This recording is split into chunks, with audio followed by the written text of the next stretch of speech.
Hello friends, welcome back to our channel target MPPSC रोहमक्कारी। I hope you all are well. आप सभी अच्छे से होंगे।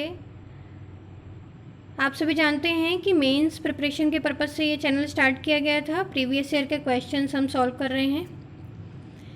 2014 के सारे क्वेश्चंस के 3 मार्कर हम सॉल्यूशन कर चुके हैं और ये 2015 के 3 मार्कर का सॉल्यूशन चल रहा है, जिसमें ये पेपर 4th का पार्ट ए है और हमारे चैनल का पार्ट 36 है। 36 वीडियोस हम मेंस राइटिंग के अपलोड कर चुके हैं। इसके अलावा वीकली करंट अफेयर्स के सेशन भी आते रहते हैं, जो कि 3 अपलोड हो चुके हैं। जनवरी 2020 से स्टार्ट किया है करंट अफेयर्स। उसमें क्विज सेशन रहता है, 20 से 25 क्वेश्चन रहते हैं, जिसमें आप पॉज करके आंसर राइट कर सकते हैं। उसमें अगर आप कुछ और एक्स्ट्रा इसमें चाहते हैं हमारे चैनल में, तो आप कमेंट बॉक्स में कमेंट कर सकते हैं। चलिए स्टार्ट करते हैं आज के पहले क्वेश्चन से। पहला क्वेश्चन है, नैतिक सद्गुणों से आप क्या समझते हैं? नैतिक सद्गुण जिसमें क्या होता है, किसी व्यक्ति को जब अपन कोई सही काम करने के लिए कुछ तत्पर हो रहा है तो वो उसके नैतिक सद्गुण हैं। अपने अंदर कुछ नैतिक सद्गुण होते हैं। वो कैसे बनते हैं? वो बार बार प्रयोग में लाने से बनते हैं कि कोई चीज़ अपन बार बार कर रहे हैं, कुछ अच्छा काम बार बार कर रहे हैं, तो वो हमारी हैबिट में आ जाता है। वो हमारा नैतिक सद्गुण कहलाता है। और जब किसी को उससे भला होता है या किसी का उससे अच्छा होता है, तो वो नैतिक सद्गुण कहलाता है। इन नैतिक सद्गुणों को प्राप्त करने के लिए, जैसे कि मैंने बताया, कि बार बार प्रयास की आवश्यकता होती है, जिससे वो आदत बन जाते हैं हमारी। अरस्तु ने भी बोला कि नैतिक सद्गुण ही वास्तविक सद्गुण है और इन्हें पाने का एकमात्र तरीका सतत अभ्यास है। इसके विपरीत होते हैं बौद्धिक सद्गुण। उनकी प्राप्ति के लिए व्यक्ति को सीखना पढ़ना पड़ता है, जैसे किताबें पढ़ना, ये सब करना, तो वो बौद्धिक सद्गुण में आता है। और नैतिक सद्गुण प्रयास से आते हैं। जो बौद्धिक सद्गुण होते हैं वो व्यक्ति को सही गलत का परिचय नहीं दे पाते हैं, लेकिन नैतिक सद्गुण व्यक्ति को सही गलत का परिचय देते हैं। 3 मार्कर में हम आंसर राइट करेंगे। नैतिक सद्गुण व्यक्ति को सही काम करने के लिए प्रोत्साहित करता है। नैतिक सद्गुण की प्राप्ति के लिए व्यक्ति को सतत प्रयास की आवश्यकता होती है। और अरस्तु ने बोला है नैतिक सद्गुण क्या है? वास्तविक सद्गुण हैं। चलते हैं अपने अगले प्रश्न पर। अगला प्रश्न है, लोक सेवकों के लिए आचरण संहिता। आचरण संहिता क्या होता है? पहले तो आचरण संहिता वैसा कि जिस चीज़ के किसी चीज़ के दिशा निर्देश नहीं दिए गए हैं, रूल्स रेगुलेशन नहीं दिए गए हैं कि इसको ऐसे करना है, तो उसके लिए आचरण संहिता होती है। कि हमें किसी का सम्मान करना है, हमें अपने प्रस्तावना का या संविधान का सम्मान करना है, हमें अपने राष्ट्रीय ध्वज का सम्मान करना है, ये सब हमारे आचरण संहिता में आती है। ऐसे ही लोक सेवकों के लिए भी आचरण संहिता होती है, जिनके लिए विशेष नियम नहीं होते हैं। यद्यपि भारत सरकार ने सिविल सेवकों के लिए कोई निश्चित नैतिक संहिता या आचरण संहिता नहीं बनाई है कि आपको पर्टिकुलर ये करना ही है, लेकिन फिर भी कुछ नैतिक मूल्यों पर आचरण संहिता में बल दिया गया है, जिन्हें नैतिक संहिता भी माना गया है, तथा किसी लोक सेवक द्वारा इनका पालन करना आवश्यक है। जैसे संविधान की प्रस्तावना में शामिल आदर्शों के प्रति निष्ठा रखना, जो हमारे संविधान की प्रस्तावना में शामिल आदर्श हैं। तटस्थता तथा निष्पक्षता बनाए रखना, प्रत्येक मामले को केवल गुण अवगुण के आधार पर देखना कि कौन सा गुण हो सकता है, कौन सा अवगुण के अंतर्गत आ रहा है, उसके अंतर्गत निष्पक्ष भाव से। और निर्णय प्रक्रिया में उत्तरदायित्व तथा पारदर्शिता का पूरा ध्यान रखना। जब हम किसी चीज़ पर निर्णय दे रहे हैं तो उस पर पारदर्शिता का पूरा ध्यान रखना, उत्तरदायित्व का पूरा ध्यान रखना, और सत्यनिष्ठा बनाए रखना, सदैव सत्य का ही साथ देना, सत्य बोलना। आंसर राइट करेंगे हम। सामान्य सिद्धांतों को व्यक्त करने का कार्य करती है, जिनका कोई विशेष नियम नहीं हो वहाँ नियम स्पष्ट करती है। संविधान की प्रस्तावना में शामिल आदर्शों के प्रति निष्ठा रखना, किसके लिए? ये लोक सेवकों के पर्पज से। भारत सरकार ने कोई निश्चित नैतिक संहिता नहीं बनाई है। चलते हैं अपने अगले प्रश्न पर। अगला प्रश्न है, महात्मा गांधी की नैतिक शिक्षा क्या है? महात्मा गांधी जी की शिक्षा संबंधी कुछ विचार हैं। उसमें उन्होंने नैतिकता, स्वावलंबन संबंधी सिद्धांतों पर अपने विचार प्रस्तुत किए हैं।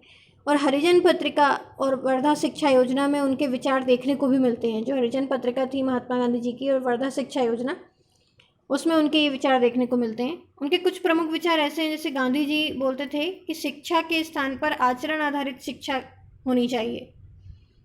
और शिक्षा प्रणाली ऐसी हो जो व्यक्ति को अच्छे बुरे का ज्ञान दे, नैतिक बनने के लिए प्रेरित करे, जैसा कि हमने पहले बात की नैतिकता। वे शिक्षा को ही मानव के सर्वांगीण विकास का सशक्त माध्यम मानते थे कि शिक्षा से ही किसी मानव का विकास हो सकता है। और अपनी वर्धा योजना में उन्होंने प्रथम 7 वर्षों की शिक्षा को निःशुल्क एवं अनिवार्य किए जाने पर बल दिया था। वर्धा योजना में गांधी जी का मानना था कि व्यक्ति अपनी मातृभाषा में शिक्षा को ग्रहण करे, क्योंकि अगर वो मातृभाषा में अपनी शिक्षा को ग्रहण कर रहा है तो वो उतनी ही भावुकता के साथ और उतनी ही अच्छे मन के साथ शिक्षा को ग्रहण करेगा जितना कि उसे करना चाहिए। और स्वावलंबन को महत्व दिए जाने के कारण गांधी जी का मानना था कि शिक्षा को लोगों में कौशल को बढ़ावा देना चाहिए, शिक्षा के माध्यम से कौशल को बढ़ावा देना चाहिए, ताकि व्यक्ति लघु कुटीर उद्योग इन सब के माध्यम से स्वावलंबी बन सके, आज की भाषा में आत्मनिर्भर बन सके। आंसर राइट करेंगे हम। गांधी जी ज्ञान आधारित शिक्षा के आधार पर आधारित शिक्षा के समर्थक थे, ज्ञान आधारित, है ना। और गांधी जी शिक्षा को मानव के सर्वांगीण विकास का सशक्त माध्यम मानते थे। और गांधी जी शिक्षा को कौशल से युक्त स्वीकार करते थे कि मतलब कौशल युक्त शिक्षा होनी चाहिए। इनके शिक्षा से संबंधित कुछ नैतिक विचार थे। ठीक है, चलते हैं अपने अगले प्रश्न पर। अगला प्रश्न है, शासन में सांवेगिक बुद्धि का महत्व बताइए। अब पहले तो सांवेगिक बुद्धि क्या है? जैसे अपनी जो भावनाएं होती हैं उनको परिस्थिति के अनुसार, अपन किसी परिस्थिति के अनुसार ढालते हैं और संबंधों के अनुसार सामंजस्यपूर्ण तरीके से प्रबंधन करें, तो वो क्षमता सांवेगिक बुद्धि कहलाती है। कुल मिला के मूल रूप से अपनी भावनाओं को पहचानने और प्रबंधित करने और दूसरे के मनोभावों को समझकर उन पर नियंत्रण करने की क्षमता है। अपनी भावनाओं को पहचानने, दूसरे के मनोभावों को समझने और उन पर नियंत्रण करने की क्षमता है। बौद्धिक या इंटेलिजेंस कोशेंट कई अलग अलग मानवीकृत परीक्षणों से प्राप्त एक गणना है। प्रशासन में सांवेगिक बुद्धिमत्ता आवश्यक है। क्यों? सांवेगिक बुद्धिमत्ता वाले व्यक्ति दूसरों की भावनाओं को सुनकर उन लोगों के साथ सहानुभूति व्यक्त करते हैं। जब हम दूसरे की बातें सुनेंगे तो उसके प्रति सहानुभूति आएगी और अपनी गलतियों को स्वीकार भी करेंगे कि हमने गलती करी है, और उनसे सीख लेंगे। और दूसरा कोई व्यक्ति बता रहा है कुछ तो उससे सीख लेंगे। ये सारी बातें नए विचारों और जानकारी के साथ सहज समायोजित हो जाएंगे। जैसे कोई नए विचार दे रहा है, कुछ समझा रहा है, तो अपन उसमें कि ऐसा होना चाहिए, अपन उसमें अपने सीख करेंगे, बढ़ेंगे आगे। और असहमति को आसानी से हल करते हैं, दूसरों की तुलना में अधिक उत्पादक होते हैं सांवेगिक बुद्धि वाले। आंसर राइट करेंगे। अपनी भावनाओं को परिस्थिति के अनुसार नियंत्रित व निर्देशित कर पारस्परिक संबंधों का विवेकानुसार और सामंजस्यपूर्ण तरीके से प्रबंधन करने की क्षमता क्या है? सांवेगिक बुद्धि कहलाती है। प्रशासन में सांवेगिक बुद्धिमत्ता अपनी गलतियों को स्वीकार करने, नए विचारों और जानकारी के साथ समायोजित होने में आदि में सहायक होती है। चलते हैं अपने अगले प्रश्न पर। अगला प्रश्न है, महावीर स्वामी के पंच महाव्रत क्या है? जैन धर्म के 24वें तीर्थंकर महावीर स्वामी, विश्व के सबसे प्राचीन धर्मों में से एक जैन धर्म। और महावीर स्वामी जी का जन्म कुंडलग्राम वैशाली में, मृत्यु पावापुरी में हुई थी। इनके 5 जो महाव्रत हैं, अहिंसा, हिंसा न करना, सत्य झूठ न बोलना, अस्तेय चोरी न करना, ब्रह्मचर्य का पालन करना और अपरिग्रहित धन का संग्रह न करना है। चलते हैं अपने अगले प्रश्न पर। स्वामी विवेकानंद के भाषण के संबंध में कौन सा शहर प्रसिद्ध है? स्वामी विवेकानंद जी के बारे में हम सभी जानते हैं। जन्म 12 जनवरी 1863 में और वास्तविक नाम था इनका नरेंद्र नाथ दत्त। अमेरिका का शिकागो शहर है जहाँ पे सम्मेलन हुआ था ये विश्व धर्म महासभा 1893 में, और भारत की ओर से सनातन धर्म का प्रतिनिधित्व किया था स्वामी विवेकानंद जी ने, तो इसलिए ये प्रसिद्ध था अमेरिका का शिकागो शहर। इस संबंध में स्वामी विवेकानंद जी ने ही रामकृष्ण मिशन की स्थापना की, जो आज भी अपना काम कर रहा है। रामकृष्ण परमहंस के सुयोग शिष्य थे, उन्हीं के नाम पर रामकृष्ण मिशन की स्थापना की थी। और इस महासभा में उन्होंने 2 मिनट का ही समय दिया था। उन्होंने अपने भाषण की शुरुआत मेरे अमेरिकी भाइयों और बहनों इसके साथ की थी। इसी के साथ तालियों के साथ गूंज पड़ा था पूरा हॉल। और उनका एक प्रमुख कथन है, उठो जागो और तब तक नहीं रुको जब तक लक्ष्य प्राप्त ना हो जाए। ये एक उनका महत्वपूर्ण कथन है जो हमें याद रखना चाहिए और अपने जीवन में भी इसको अप्लाई करना चाहिए। चलते हैं अपने अगले प्रश्न पर। अगला प्रश्न है, मानव व्यक्तित्व में मनोवृत्ति का क्या प्रकार है? प्रकार है या कार्य हैं, मनोवृत्ति के क्या कार्य हैं। मनोवृत्ति क्या होती है? मनोवृत्ति एक ऐसा सीखा हुआ पूर्वाग्रह है, पूर्वाग्रह मतलब पहले से, जो एक निश्चित लक्ष्य की ओर निरंतरता से अनुकूल या प्रतिकूल प्रतिक्रियाएं देता रहता है ना। ये एक मानसिक स्थिति है, जैसे किसी आधुनिक मनोविज्ञान मतलब विशेष प्रकार की क्रिया प्रतिक्रिया देने के लिए तैयार हो व्यक्ति, तो ये आधुनिक मनोवैज्ञानिक प्रकृति है। वस्तुतः मनोवृत्ति एक प्रवृत्ति है जो ये मूलतः जन्मजात होती है। मनोवृत्ति सबकी जन्मजात होती है और इसकी अभिव्यक्ति व्यवहारिक जीवन में भी तरह तरह से होती है, अलग अलग होती है। मनोवृत्ति द्वारा कुछ कार्य संपन्न किए जाते हैं और इन्हीं कार्यों के विश्लेषण से मनोवृत्तियों की बेहतर पहचान होती है। इनके प्रमुख कार्य हैं जैसे उपयोगितावादी। उपयोगितावादी जैसे कैसे? व्यवहार में व्यक्ति को जिससे लाभ होता है वह उसे बार बार करने की कोशिश करता है, और जिससे उसे शंका होती है कि इससे हमें हानि हो सकती है वो उससे परहेज करता है, वो उस कार्य को नहीं करता है। दूसरा क्या है? ज्ञान कार्य। इस सभी को प्रत्येक को अर्थपूर्ण, स्पष्ट तथा सार्थक ज्ञान की आवश्यकता होती है ताकि हम व्यवहारिक जीवन में समाज, देश, दुनिया इन सब के बारे में बेहतर समझ सकें और उनके सामंजस्य भी स्थापित कर सकें। तो ये ज्ञान कार्य में मनोवृत्ति। आरक्षात्मक कार्य में मनोवृत्ति का महत्वपूर्ण कार्य चिंता, निराश तथा द्वंद्व से व्यक्ति की रक्षा करना है। इन सब से क्या करना है? व्यक्ति की रक्षा करना है, और अपनी अहम रक्षा के लिए व्यक्ति कई बार अपनी वर्तमान मनोवृत्ति को बदल लेता है और नई मनोवृत्ति विकसित कर लेता है। तो ये भी मनोवृत्ति का कार्य है। और सामाजिक पहचान कार्य में क्या? सामाजिक पहचान का कार्य अर्थ है कि मनोवृत्ति के माध्यम से व्यक्ति को सामाजिक तौर पर एक पहचान मिले। तो वो क्या हो जाएगा? सामाजिक पहचान कार्य के अंतर्गत आ जाएगा कि वो सामाजिक तौर पर अपन को पहचान मिली। जैसे एक व्यक्ति अगर गणतंत्र दिवस के अवसर पर भारत का तिरंगा झंडा खरीदता है तो ये संभव है कि उसने समाज में अपनी पहचान बनाने के उद्देश्य से ऐसा किया हो। ठीक है, चलते हैं अपने अगले प्रश्न पर। अगला प्रश्न है, विशल ब्लोअर से आप क्या समझते हैं? विशल ब्लोअर क्या होते हैं? सामान्यतः अपने हित के लिए आवाज़ उठाने वाले या किसी अन्य के हित के लिए आवाज़ उठाने वाले। कंपनी अधिनियम 2013 के अनुसार विशल ब्लोइंग एक ऐसी कार्यवाही है जिसका उद्देश्य किसी संगठन में अनैतिक प्रथाओं जैसे कि अनियमित लेखांकन, इनके लिए हितधारकों का ध्यान आकर्षित करना है।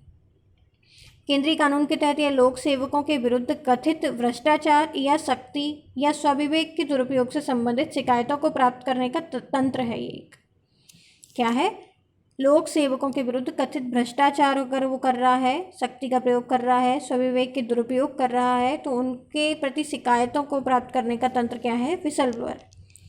विशल ब्लोअर कोई भी हो सकता है जो गलत प्रथाओं को उजागर करता है। ये संगठन के भीतर भी हो सकता है, बाहर भी हो सकता है। ज़रूरी नहीं है कि जिस संगठन के लिए ये आवाज़ उठाई गई है वो उसी संगठन के भीतर से हो। जैसे वर्तमान और पूर्व कर्मचारी, शेयरधारक, बाहरी लेखा परीक्षक और अधिवक्ता, ये सब कोई भी हो सकते हैं। चलते हैं अपने अगले प्रश्न पर। अगला प्रश्न है, लोक सेवा में अशक्त वर्गों के प्रति संवेदना की क्या आवश्यकता है? पहले तो संवेदना क्या है? संवेदना मतलब अंतरात्मा से जुड़ी हुई अपनी चीज़। संवेदना को अंतरात्मा का संरचनात्मक गुण कहा जाता है ना। सामान्य भाषा में से दया, प्रेम, करुणा ये हमारी अंतरात्मा से संबंधित है। और प्रशासन के क्षेत्र में संवेदना बहुत महत्वपूर्ण साबित होती है। वो लोक सेवक को जनता से सीधे जोड़ती है, लोगों से सीधे जोड़ती है, और लोक सेवा का अर्थ समझाने में भी कार्य करती है, सहायता करती है कि एक्चुअल में लोक सेवा क्या है, उनका अर्थ क्या है, उसके कार्य क्या हैं। अशक्त वर्गों में क्या हो जाएगा? अशक्त वर्गों के प्रति अगर संवेदना रखेंगे तो उनके उत्थान के प्रति उजागर होंगे, उनके लिए सोचेंगे, उनको समाज में एक बेहतर स्थिति प्रदान कर पाएंगे। तो ये सब क्या हो जाएंगे? लोक सेवा में अशक्त वर्गों के प्रति संवेदना की स्थिति हो जाएंगी। चलते हैं अपने अगले प्रश्न पर। आंसर राइट करेंगे इसका। संवेदना को अंतरात्मा का संरचनात्मक गुण कहा गया है। सामान्य भाषा में इसे दया, प्रेम और करुणा भी कहा जाता है। प्रशासन के क्षेत्र में संवेदना एक अभिवृत्ति है जो एक लोक सेवक को जनता से जुड़ने और लोक सेवा का अर्थ समझने में सहायता करती है। अशक्त वर्गों के प्रति संवेदना से उनके उत्थान हेतु मार्ग खुल जाते हैं। चलते हैं अपने अगले प्रश्न पर। अरस्तु कौन है और उनका मुख्य दार्शनिक सिद्धांत वह क्या है? अरस्तु एक दार्शनिक, यूनानी दार्शनिक थे। प्लेटो के शिष्य थे प्रमुख, और सिकंदर के गुरु। अरस्तु ने भौतिकी, आध्यात्म, कविता, नाटक, संगीत, तर्कशास्त्र, राजनीति शास्त्र आदि कई विषयों पर रचना भी की। इनके मुख्य दार्शनिक सिद्धांत पूछे गए हैं तो चिंतन, आनंद, नैतिक सद्गुण, बौद्धिक सद्गुण और न्याय, ये इनके मुख्य दार्शनिक सिद्धांत थे। 3 मार्कर में आंसर राइट करेंगे। अरस्तु यूनानी दार्शनिक थे, प्लेटो के शिष्य, सिकंदर के गुरु। मुख्य दार्शनिक सिद्धांत में आनंद, नैतिक सद्गुण, बौद्धिक व न्याय थे। बौद्धिक सद्गुण होना चाहिए। और अरस्तु ने कई विषयों पर रचना की, चाहे तो विषय भी डाल सकते हैं। चलते हैं अपने अगले प्रश्न पर। श्री अरविंद के द्वारा स्थापित दार्शनिक सिद्धांत। अरविंद जी मानते थे कि मानव भौतिक जीवन व्यतीत करते हुए अन्य मानवों की सेवा करे। अगर मानव क्या कर रहा है, अपना खुद का भौतिक जीवन व्यतीत करते हुए अन्य मानवों की सेवा कर रहा है, तो वो अपने मानस को अति मानस बना रहा है और अपने स्वयं को अति मानव में परिवर्तित कर रहा है। मतलब वो मानव से अति मानव बन रहा है, अच्छा मानव बन रहा है। और ये सिर्फ शिक्षा के द्वारा ही संभव है। तो अरविंद जी का ये मत था। और अरविंद के दर्शन का लक्ष्य था उदात्त सत्य का ज्ञान। उदात्त सत्य का ज्ञान जो समग्र जीवन दृष्टि द्वारा प्राप्त होता है। समग्र जीवन दृष्टि हेतु अरविंद ने योगाभ्यास पर बल दिया है कि योगाभ्यास करना चाहिए। योग द्वारा मानसिक शांति और संतोष प्राप्त होता है। योग बहुत इंपॉर्टेंट है, उन्होंने योगाभ्यास पर ही बल दिया है। अरविंद ने मस्तिष्क की धारणा स्पष्ट करते हुए कहा कि मस्तिष्क के विचार स्तर चित्त, मनस, बुद्धि, अंत ज्ञान होते हैं। इनका क्रमशः विकास होता है मस्तिष्क की धारणा में। अरविंद के शब्दों में भारतीय आध्यात्मिक ज्ञान जैसी उत्कृष्ट उपलब्धि बगैर उच्च कोटि के अनुशासन के अभाव में संभव ही नहीं है, जिसमें कि आत्मा व मस्तिष्क की पूर्ण शिक्षा निहित है। मतलब आत्मा व मस्तिष्क की पूर्ण शिक्षा महत्वपूर्ण है और निहित है उसमें। चलते हैं अपने अगले प्रश्न पर। उच्च मूल्यों से आप क्या समझते हैं? पहले तो मूल्य क्या होता है? मूल्य शब्द से तात्पर्य होता है जैसे कोई भौतिक वस्तु है, मानसिक अथवा मानसिक अवस्था है, उसके गुण से है। या तो कोई भौतिक वस्तु या हमारी मानसिक अवस्था का गुण क्या है? मूल्य है। और मूल्यों का व्यक्ति के आचरण, व्यक्तित्व, कार्यों, इन सब पर प्रभाव पड़ता है। कई प्रकार के मूल्य होते हैं, सामाजिक मूल्य, मानव मूल्य, नैतिक मूल्य, आध्यात्मिक मूल्य आदि कई प्रकार के मूल्य होते हैं। तो ये उच्च मूल्य में आंसर आ जाएगा अपना। मूल्य शब्द से तात्पर्य किसी भौतिक वस्तु अथवा मानसिक अवस्था के उस गुण से है जिसके द्वारा मनुष्य की किसी उद्देश्य तथा लक्ष्य की पूर्ति होती है। मूल्यों का व्यक्ति के आचरण, व्यक्तित्व तथा कार्यों पर स्पष्ट प्रभाव पड़ता है। कई प्रकार के होते हैं, सामाजिक मूल्य, मानव मूल्य, नैतिक मूल्य, आध्यात्मिक मूल्य आदि। चलते हैं अपने अगले प्रश्न पर। अगला प्रश्न है, महात्मा गांधी की प्रसिद्ध पुस्तक का क्या नाम है? दूसरी बार महात्मा गांधी जी का नाम आया है तो 2-3 चीज़ें और जान लेते हैं। मोहनदास करमचंद गांधी इनका पूरा नाम। जन्म 2 अक्टूबर 1869 में और निधन हुआ था 30 जनवरी 1948 में। उनको महात्मा के नाम से सबसे पहले 1915 में पुकारा गया था राजवैद्य जीवराम कालिदास के द्वारा। गांधी जी ने सभी परिस्थितियों में अहिंसा और सत्य का ही पालन करने के लिए कहा। वो सदैव अहिंसा के लिए और सत्य के लिए ही कहते रहे। गांधी जी के द्वारा प्रमुख 4 पुस्तकें लिखी गईं। पहला हिंद स्वराज, दूसरा दक्षिण अफ्रीका के सत्याग्रह का इतिहास, तीसरा सत्य के प्रयोग उनकी खुद की आत्मकथा और चौथा गीता का टीका। चलते हैं अपने अगले प्रश्न पर।